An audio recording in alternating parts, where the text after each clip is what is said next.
Medellín supera la cifra de 42.000 viviendas en riesgo de afectación por los efectos del cambio climático. Es algo así como decir que la casa de cada persona que va al estadio Atanasio Girardot está en riesgo. Los motivos sobran, pero las soluciones escasean para las familias que en la actualidad viven al borde del peligro.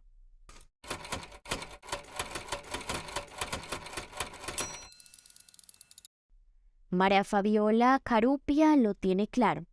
Su casa no es un lugar seguro.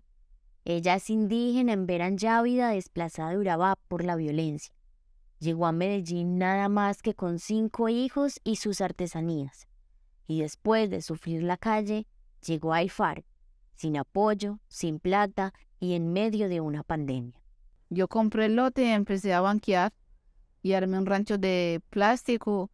Me metí ahí, pero de verdad yo no tenía con qué pagar arriendo y el dueño de la casa me dijo que se ocupara, que si no había con qué pagar arriendo, buscara para dónde hice. Es una casa improvisada de aproximadamente 18 metros cuadrados, en la que viven 5 personas contándola a ella. Viven en una pendiente de la montaña, en lo que antiguamente era un potrero. El suelo es de tablas y las paredes no logran proteger por completo a la casa de las fuertes lluvias que arrasan el terreno. Aquí el año pasado cuando llovía duro, a nosotros nos caía el barranco encima. Nosotros estábamos durmiendo como a las 10 de la noche, nos tapó casi toda la cama completa. A mi compañero le tapó las piernas, a mí me tiró del barranco hacia afuera de la cama. Estábamos pues durmiendo y eso ha sido muy duro para nosotros aquí. Y también cuando yo hizo un ventarrón duro, sí se quedó todo recogido, el viento llevó todo. Se despegó y nos mojamos todo, se quedó vuelto nada, nos tocó comprar zinc otra vez. Nosotros mismos volvemos, lo construimos otra vez porque ¿para dónde se va ni dónde va a vivir donde uno vive? Digamos, de esas zonas que están en zonas de ladera son muy vulnerables porque asociado a que haya lluvias más intensas, tenemos, por ejemplo, movimientos en masa, deslizamientos, avenidas torrenciales, y eso afecta claramente las casas, la infraestructura, pero también obviamente a las personas y afecta también ecosistemas cercanos. Porque uno no tiene para dónde irse. Uno sabe que uno aquí está riegando, mañana pasado mañana se puede ir, o hasta hoy mismo se puede ir para abajo. Se barranca porque esto no tiene, es una tierra muy floja.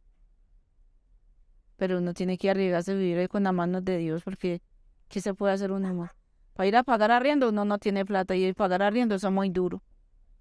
Porque si uno paga arriendo no come. Dígame, en la edad mía ya a mí no me da ni trabajo. Yo trabajo con mi artesanía, ahí rebusco para comida. Asociado a la realidad compleja del clima de Medellín, el día a día para María Fabiola y su familia es la supervivencia de su vivienda y el temor a las no alternativas a su condición actual. María Fabiola es solo una de las personas que viven en casas que hoy en día están catalogadas como zona de alto riesgo, recuperable y no recuperable. Empieza en el límite con el barrio La Sierra, siguiendo por Villaturbay, 13 de noviembre, El Faro, La Cruz, Bello Oriente, Los Rieles en Manrique, hasta llegar a Carpinelo, en los límites con el municipio de Bello. Cuando hablamos de riesgo, estamos hablando de la consolidación del suelo que permita o que genere una vulnerabilidad al hábitat de la persona. O sea, que mi vivienda ahí no puede estar porque no tengo las condiciones técnicas de que esa vivienda sea estable. Este corredor tiene ya asentamientos invasivos en zonas rurales que ya están sobrepobladas, lo que hace que las condiciones geológicas empeoren para estas localidades. Precisamente son sectores de la ciudad que urbanísticamente, constructivamente, podríamos decir que fueron desechados, es decir, ningún constructor los quiere, no son declarados aptos por la misma planeación municipal y su plan de ordenamiento territorial. Entonces, por más que uno trate de hacerlas aptas, pues el terreno es el terreno, la realidad es la realidad, simple y sencillamente la solución es la reubicación.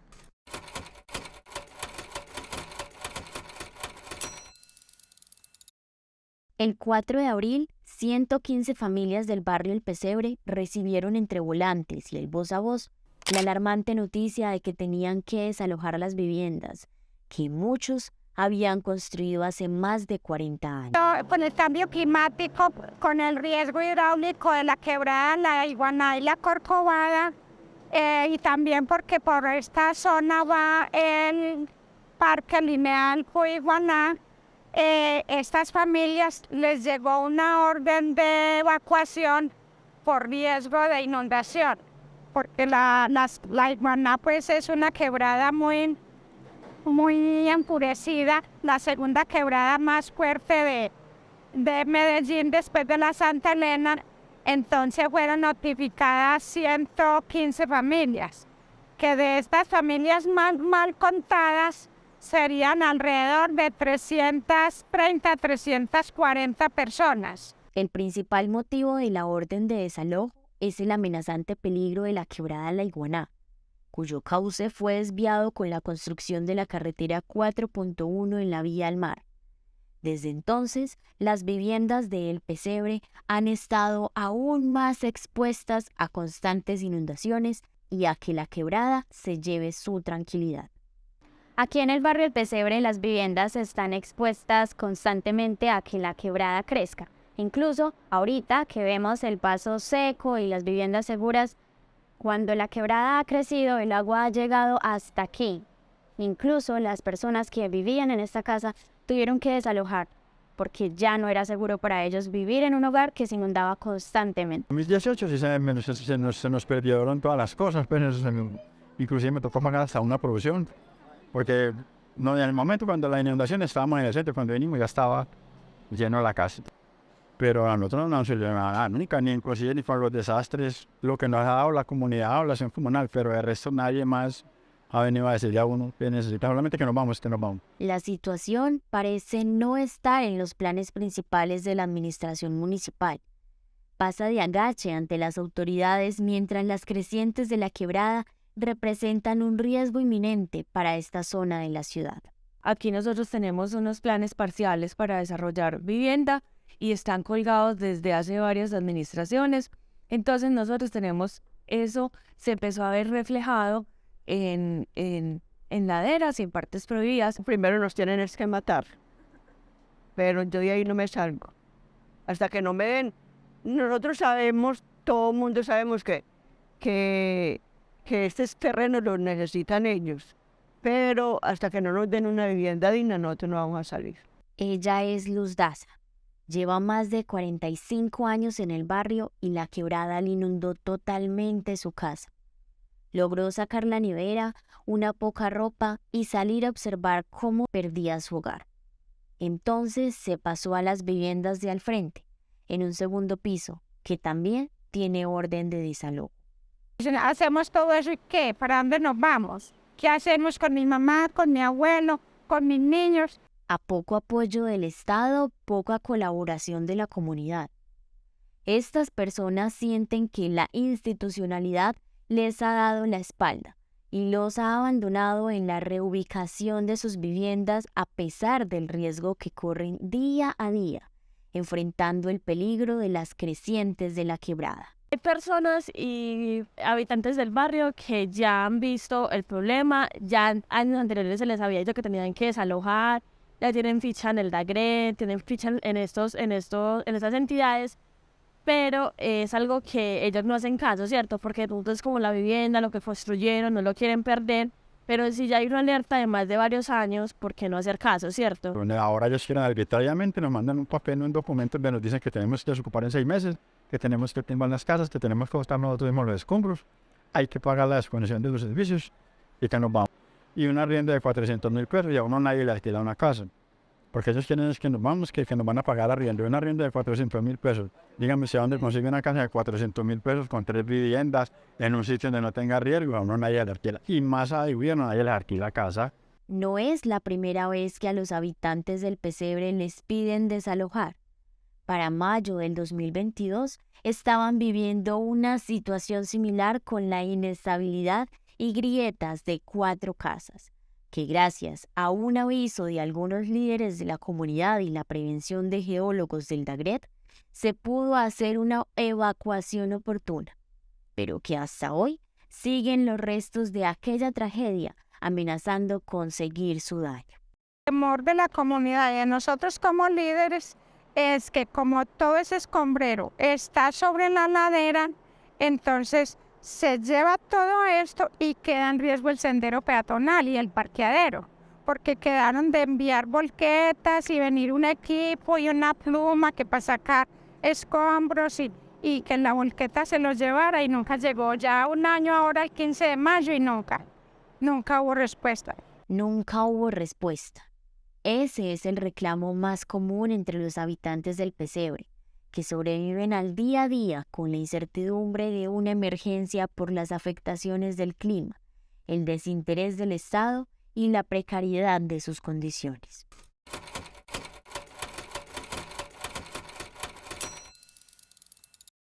De la eterna primavera ahora no queda más que el recuerdo, una consecuencia más del cambio climático. Según la ONU, a medida que la atmósfera se calienta, retiene más humedad, lo que incrementa las lluvias torrenciales. Más intensas y más acumuladas en el tiempo, vamos a tener más probabilidades de ocurrencia de movimientos en masa, inundaciones y avenidas torrenciales, que son los fenómenos más recurrentes que tenemos y que atendemos, y que son los fenómenos también que se priorizan tanto en el Plan de Ordenamiento Territorial como en el Plan Municipal de Gestión del Riesgo de Desastres. Esto es una gran problemática para Medellín, por la urbanización y modificación de los territorios, que no solo incide en inundaciones, sino también en deslizamientos o movimientos en masa, que afectan tanto a las vías principales de Medellín como también a las laderas en donde se ubican las viviendas damnificadas, como es el caso del corregimiento San Cristóbal, en la vereda La Palma. Ocurrió un derrumbe hace aproximadamente un año. Ese derrumbe nos generó una afectación aproximadamente de unas 220 familias, debido a que nos quedamos incomunicados pues para salir de nuestras casas. Como pueden evidenciar, la vía se fue del todo. La vía principal ahora es un precipicio, que aunque no refleja un riesgo de derrumbe hacia alguna vivienda, ha imposibilitado la comunicación de los habitantes de la vereda. Y a pesar de recibir visitas de las autoridades pertinentes, las obras quedan inconclusas, por lo que han tenido que actuar desde sus propios recursos. Invertimos aproximadamente en esos 7 meses tratando de poder salir de la vereda unos 20 millones de pesos. Entonces fue una situación que nos perjudicó, digámoslo así, porque al nosotros dar solución de nuestro propio bolsillo y nuestros propios recursos, la administración, hablemoslo como se relajó y no le dio como la gravedad a la situación y no nos solucionaron el problema lo más pronto pues posible como se debía de dar. Estas situaciones no solo son comunes en el corregimiento de San Cristóbal. Como hemos mencionado anteriormente, los barrios de Medellín han tenido que tomar partido en la acción y mitigación de sus propios riesgos. Así lo hizo el movimiento Laderas de la Comuna 8. Desde el año pasado venimos exigiendo la declaratoria de emergencia climática para la ciudad de Medellín, pues el cambio climático nos afecta de manera diferenciada a las personas que habitamos barrios autoconstruidos, que venimos de una procedencia tal vez en contextos de desplazamiento del conflicto armado y que no tuvimos los medios para construir una vivienda formal. Estamos hablando del borde urbano-rural de la ciudad, en territorios no aptos para vivienda, pero que están siendo habitados por barrios autoconstruidos. En Medellín hay un incremento del 140% desplazados por la violencia, una de las principales causas de la ocupación de zonas de riesgo que están siendo defendidas ante la administración municipal por el movimiento Laderas. Entonces seguimos viendo que sigue habiendo un sesgo muy clasista dentro de las políticas de planeación de la ciudad y que siguen desconociendo la realidad de los barrios autoconstruidos, la importancia de implementar medidas de justicia social y la necesidad de cerrar las brechas de desigualdad tan profundas que existen en la ciudad de Medellín, la supuesta ciudad de la innovación, que lo único que ha hecho ha sido desconocer y excluir las laderas de la ciudad.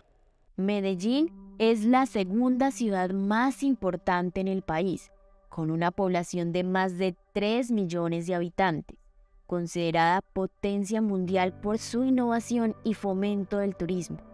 Pero quizás la Cámara solo ha enfocado a ciertas zonas, porque la realidad es totalmente distinta en las laderas de la ciudad. Además, en este momento uno se siente ya como, nosotros para aquí nos sentimos como la gente del campo. En el campo desplazado por la guerrilla, nosotros aquí desplazados por el gobierno y por el alcalde. Yo no vine porque yo quise, sino que porque me mataron a la familia. Como estamos evidenciando, dejaron las obras a medio terminar. Esto está así hace aproximadamente unos 2 meses, que dejaron las obras inconclusas. Las 42.000 viviendas siguen esperando al borde del riesgo una solución oportuna de las entidades gubernamentales, mejoras en sus territorios, alivios económicos y restitución de viviendas. Pero el Estado aún no encuentra el camino para responder a una lucha social y ambiental que crece desmedidamente en una problemática con nombres propios, cultura, arraigo, sueños y miedo de no ser atendidos a tiempo.